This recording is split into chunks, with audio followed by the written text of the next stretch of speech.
Hello à tous, j'espère que vous allez bien. Bienvenue dans ce tout nouveau rapport hebdomadaire des devises. Donc, euro-USD, le dollar, enfin euro, le dollar et le GBP comme d'habitude. Et puis à la fin, évidemment, une top-down analyse ultra complète pour que vous puissiez avoir un biais de marché concret pour cette semaine. Donc, on est directement parti. Qu'est-ce qu'on a eu comme news sur euro-USD? Donc, en gros, ce que je vais vous faire là, c'est les dernières données importantes qui ont été publiées, les prochaines à surveiller, les différentes news, parce qu'on a eu les tarifs douaniers, etc. Donc, je vais expliquer un peu les conséquences de tout ça. Et puis, voilà, concrètement, la santé hein, de l'euro, de la zone euro, comment ça va se passer, quelles sont les perspectives par rapport aux autres devises. Donc, concrètement, les deux premières news qu'on a eues hein, cette semaine, où on a eu l'indice des prix à la consommation, l'IPC annuel en avril, et c'est l'inflation, tout simplement. C'est l'inflation qui reste stable. Qu'est-ce que ça veut dire? Ça veut dire qu'on a baissé les taux pour relancer l'économie, mais que même en baissant les taux et que l'économie étant stimulée en zone euro, eh bien, on a une inflation qui ne monte pas. Ok, donc ça, c'est plutôt bon signe, hein. Ça veut dire que les taux vont pouvoir rester bas, hein, finalement. Donc, c'est quelque chose de plutôt bon pour l'euro. Après, là, c'était comme les attentes. Donc, ça veut dire que c'est plutôt bien. Par contre, si là, on avait eu une inflation qui était amenée à être plus élevée, bah là, ça aurait pu être meilleur pour l'euro parce que du coup, ça veut dire qu'il aurait peut-être fallu remonter les taux d'intérêt. Mais là, en l'occurrence, c'est plutôt stable, c'est neutre. Ça veut dire que c'est conforme aux attentes. C'est juste ce que les prévisions disent. On est autour de l'objectif des 2% d'inflation. Donc, c'est plutôt top. Voilà, ça c'était la première news. Ensuite, on a un PIB, donc un produit intérieur brut trimestriel, qui est en dessous des attentes. Donc, on est à 0,3, on avait attendu 0,4% de croissance. Donc, on a une croissance qui reste modérée, ok. Ça reflète quand même une reprise économique qui est assez prudente. C'est assez inquiétant en soi. Pourquoi? Parce qu'on a des taux d'intérêt qui, si on les compare par rapport à l'Angleterre et aux États-Unis, qui sont vraiment très très bas, ce qui devrait normalement beaucoup stimuler l'économie, mais en réalité, ça repart pas énormément. Donc ça, c'est plutôt un peu un mauvais point pour la zone euro, mais sinon, à part ça, il y a pas grand-chose. Et donc ici, vous voyez qu'on a, je vous ai mis les deux courbes, donc le PIB versus l'inflation, parce que justement, du coup, c'est en relation avec les taux d'intérêt, et lorsque le PIB descend, l'inflation, en fait, il y a une inversion de tendance, et à partir d'un moment, en fait, quand elle s'est trop écartée, bah, forcément, ça finit par se réinverser, parce qu'il y a les politiques monétaires qui rentrent en jeu. Donc c'est pour ça que là, à mon avis, on devrait avoir une inflation qui devrait rester assez stable. Normalement, un PIB qui devrait repartir parce que bah, forcément, on a des taux d'intérêt qui sont assez bas, donc ça devrait stimuler l'économie. Mais c'est pour ça qu'il va falloir justement surveiller les prochains chiffres de l'inflation. Il va falloir que ça continue sur cette tendance-là et que le PIB, justement, bah, reparte un petit peu parce que c'est le but hein, finalement d'une baisse des taux d'intérêt. Donc, on va voir ça. Dans le cas où on a une inflation qui était amenée à monter, bah, ça veut dire qu'on pourrait remonter les taux d'intérêt sur l'euro et donc là, bah, forcément, la devise exploserait complètement. Mais par contre, si on a une inflation qui est bah, soit comme les attentes, soit un peu inférieure, dans ce cas-là, c'est plutôt stable, neutre. Et par contre, ici, si on a une mauvaise croissance, eh bien, ça veut dire qu'on va peut-être pouvoir baisser encore un peu les taux d'intérêt. Donc en soi, c'est plutôt assez baissier. Parce que bah, du coup, si on a une mauvaise croissance, il n'y a pas trop d'inflation, on peut se permettre de rebaisser un peu les taux d'intérêt pour rebooster la croissance. Donc concrètement, les éléments à surveiller, on a, bon, c'est pas des grosses news, voilà, il y a le climat des affaires, la masse monétaire, ça peut nous donner quelques informations, mais c'est pas ça qui va complètement changer la donne sur OSD. Donc, on a une croissance qui est modérée, un IPC qui est assez stable, on est assez optimiste sur l'euro. Pourquoi? Bah, parce que forcément, on sait qu'avec les baisses de taux, normalement, ça devrait remonter un peu le PIB sur les prochains mois. Donc, ça devrait être plutôt pas mal pour la zone euro. Mais du coup, si on regarde concrètement ce qui se passe avec ça, c'est que là, normalement, on devrait avoir un bon gros PIB, quoi, ce qu'on n'a pas forcément eu. Donc, il va falloir attendre les chiffres du mois prochain pour checker exactement ce qui va se passer. Maintenant, qu'est-ce qu'on a eu? Eh bien, on a eu un événement majeur, les tarifs douaniers. Trump a justement instauré des tarifs douaniers, menace d'instaurer des tarifs douaniers à hauteur de 50% hein, sur l'Union européenne, surtout sur les secteurs de l'automobile ou des produits électroniques. Donc, évidemment, une hausse des tarifs douaniers, eh bien, ça affecte l'équilibre commercial et ça perturbe la croissance en zone euro, ce qui est déjà pas très bon parce que bah, forcément, on a un PIB ici qui est déjà pas ouf. Ok, donc si on rajoute des tarifs douaniers là-dessus, ça va faire repartir la croissance et la baisse. Et donc, ça peut mener à terme à une autre baisse des taux, encore une fois. C'est pour ça qu'il va falloir surveiller ça de très près, justement. Et c'est les prochains chiffres du PIB et de l'IPC qui vont nous donner une indication là-dessus. Mais du coup, Là, pour l'euro, j'ai mis optimiste, mais je dirais on est plutôt neutre, hein. On est neutre, un peu descendant sur l'euro. Donc voilà, on a des taux directeurs à 2,25, un objectif d'inflation qui est plutôt bon, qui est plutôt bien respecté. On est autour des 2%, donc c'est très bien. On a une position qui est très accommodante, hein, puisqu'ils sont enclins à baisser les taux, ils les ont déjà beaucoup baissé. Et on a la prochaine réunion des taux d'intérêt le 13 juin, il me semble. Et donc ce sera à ce moment-là justement qu'il va falloir surveiller. Mais en tout cas pour l'euro, je suis assez neutre. Donc ça va surtout être la direction du dollar qui va déterminer la direction fondamentale pour les semaines à venir. Alors maintenant, si on prend un petit focus sur le Royaume-Uni, le GBP, qu'est-ce qui s'est concrètement passé? On a eu aussi l'IPC, donc le 21 mai qui est sorti, et on a eu les ventes au détail. Alors sur le GBP concrètement, qu'est-ce qu'on a eu? Eh bien c'est pareil, je vais vous donner les deux données publiées les plus importantes et les événements à surveiller, ainsi que voilà, le contexte et comment la livre va être impactée par les taux d'intérêt. Donc deux choses, l'indice des prêts à la consommation, l'IPC annuel en avril, la vente au détail mensuelle en avril. On a eu un IPC qui est un peu au-dessus des attentes. Ok, donc on a 3,3 de prévu et la variation annuelle est à 3,5. Donc on reste sur une grosse inflation au Royaume-Uni. Ok, donc ça, bah justement, qu'est-ce que ça va nous dire? Ça veut dire que on va peut-être ne pas pouvoir continuer à baisser les taux et peut-être même les rester stables ou les remonter à l'avenir. On a des ventes au détail qui sont plutôt bons, donc l'économie plutôt bonne, pardon, puisque l'économie résiste du coup aux taux d'intérêt qui sont très hauts. Du coup, qu'est-ce que ça veut potentiellement nous dire? Ça veut nous dire que on a justement une inflation qui repart, on a une économie qui tient les taux d'intérêt. Donc à ce moment-là, eh bien, ça pourrait dire qu'on va peut-être pas baisser les taux d'intérêt autant que ce qu'on avait prévu. On n'avait pas prévu grand-chose, mais ça veut dire qu'on va au moins les stabiliser. Donc si on va les stabiliser, ça veut dire qu'on a une pression haussière sur GPP et vous allez voir sur toute la partie top d'analyse d'un point de vue analyse technique, j'ai fait un sans faute encore une fois.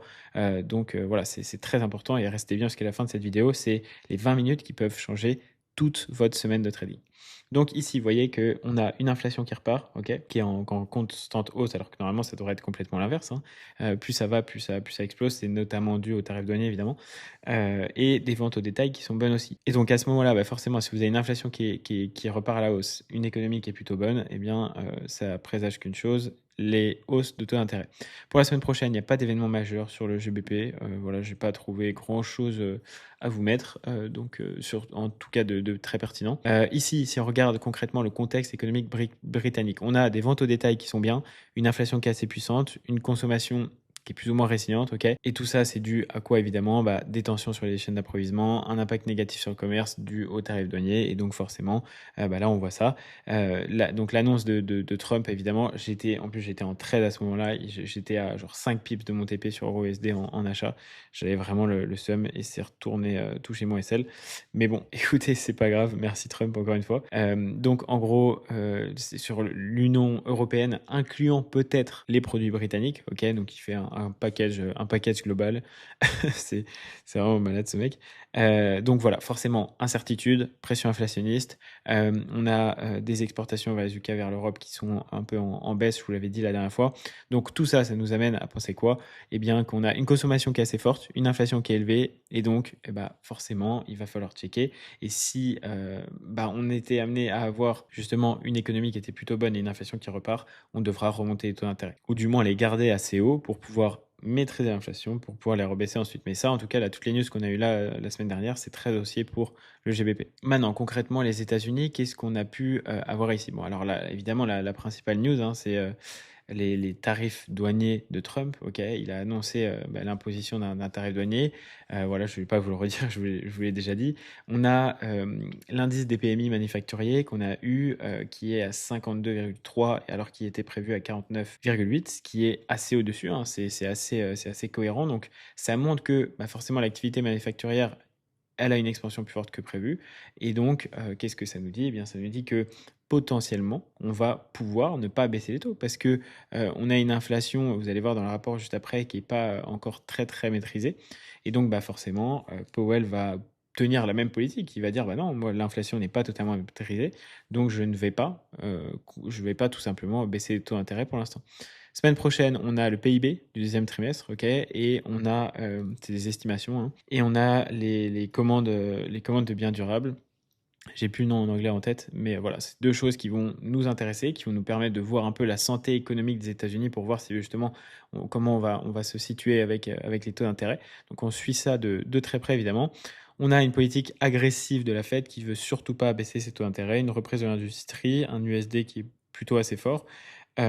Ici, si on regarde les tendances sectorielles, on a une expansion manufacturière, une production nationale qui est assez soutenue, un commerce international évidemment qui est assez compliqué avec tous les tarifs, et on a des marchés qui sont très volatiles. Ok.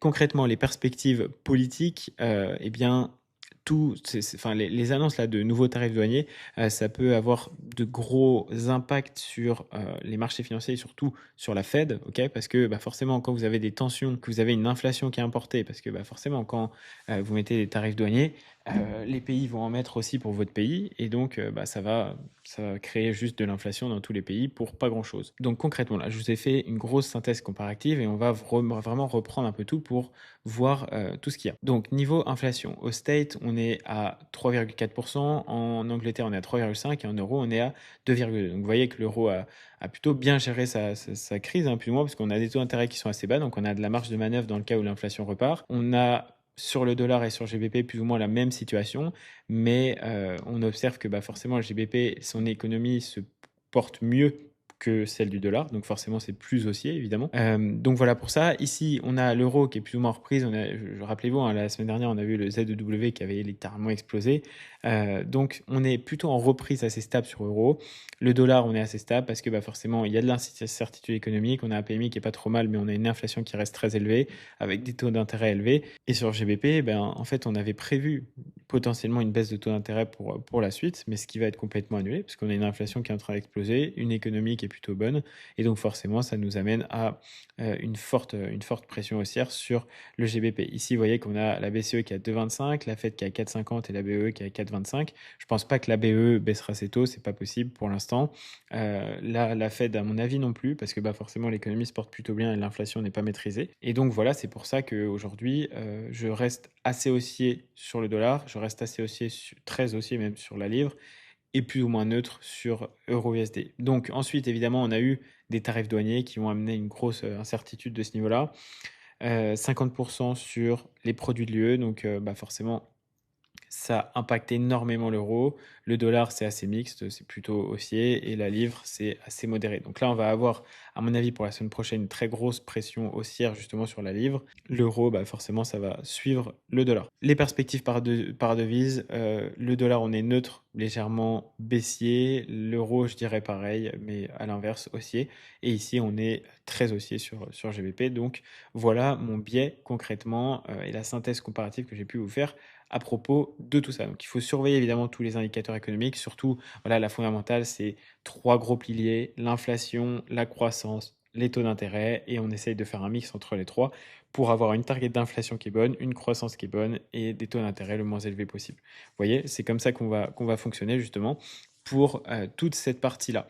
Donc voilà, on se retrouve directement tout de suite pour la top-down analyse. Ok les guys, donc on est directement reparti. Je vous rappelle, la semaine dernière, j'avais dit que j'étais très haussier sur les devises et baissier sur le dollar. Ça a pas loupé, on a une énorme clôture en weekly assez haute. Donc ça, c'est très intéressant de ce point de vue-là. Alors concrètement, ici, qu'est-ce qu'on a eu sur EURUSD? Eh bien, vous voyez que voilà ce qui s'est passé la semaine dernière, ce que j'ai expliqué. On est revenu rebalancer les ranges, etc. On est venu là, à ce niveau-là, sur une zone de discount. On a comblé les fair value gap, et là, forcément, ça n'a pas loupé. Vous pouvez directement aller constater la vidéo de la semaine dernière. J'avais fait la deuxième partie en privé, mais pour tous ceux à qui je l'ai envoyé, eh bien, ils vont voir qu'évidemment, je ne m'étais pas trompé. Évidemment, ça peut arriver, mais là, en l'occurrence, le biais était assez facile à déterminer.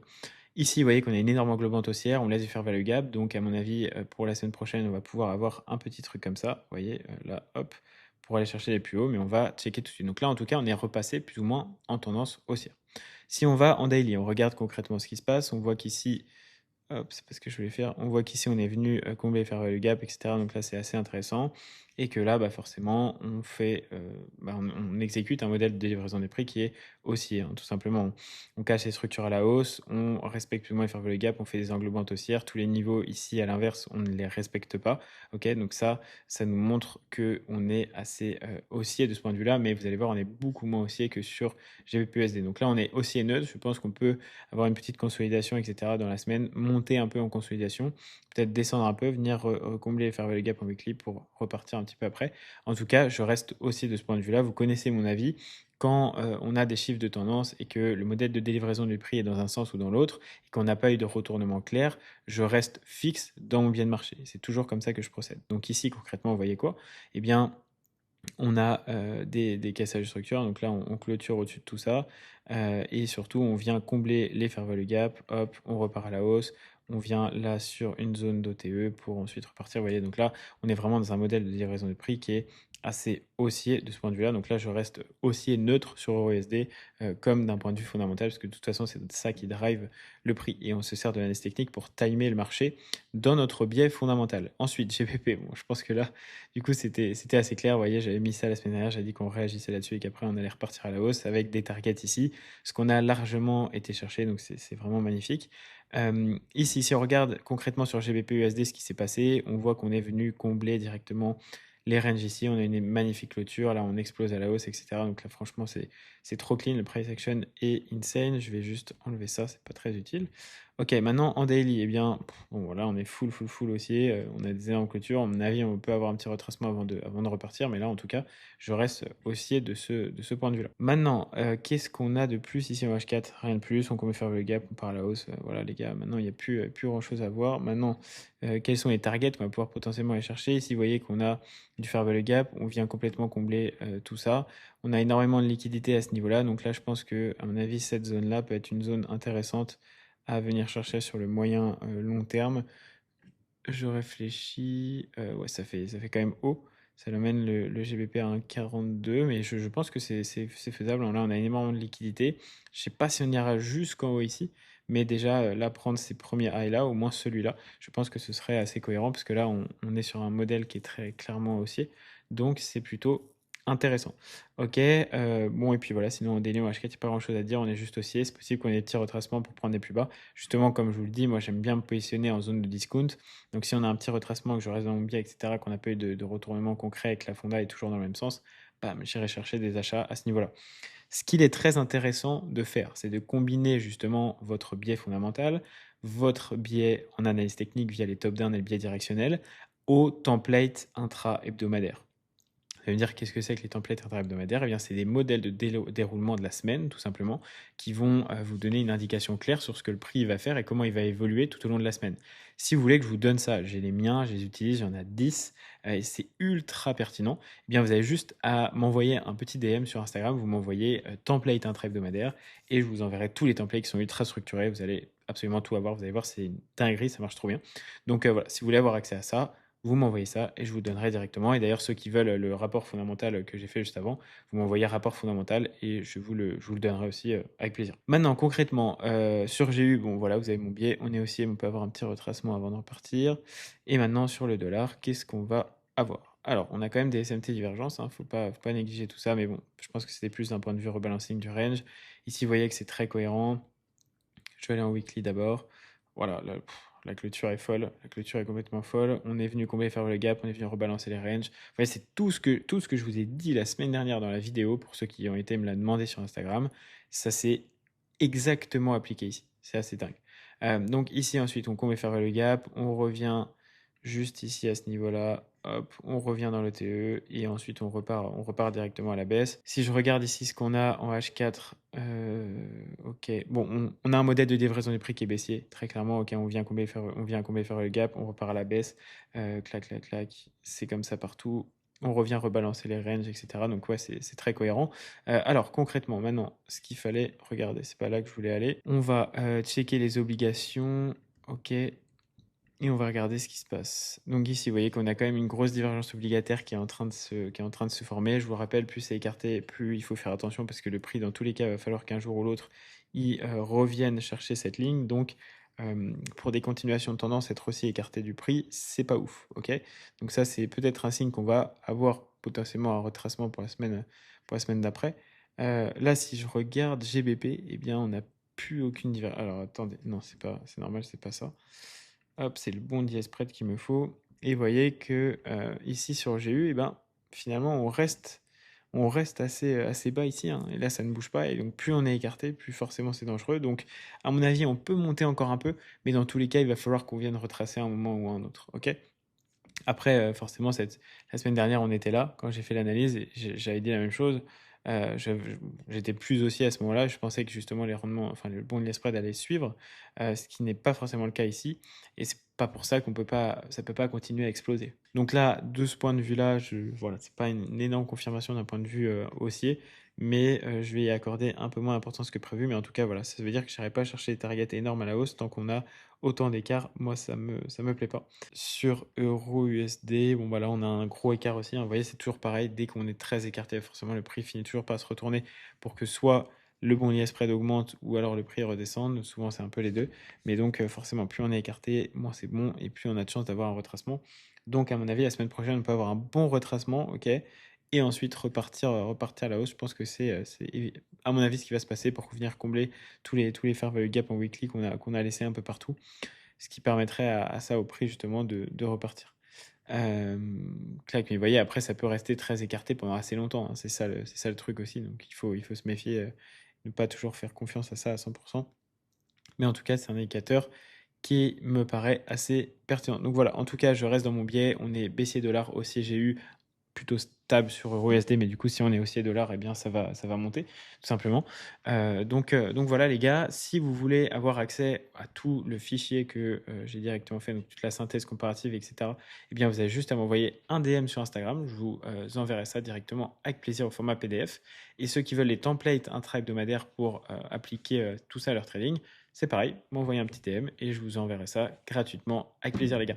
On se dit à la prochaine. Merci d'avoir regardé cette vidéo et d'être là tous les dimanches. N'hésitez pas à vous abonner, à liker, à lâcher un commentaire si ça vous a plu. Et puis, on se dit à dimanche prochain. Ciao.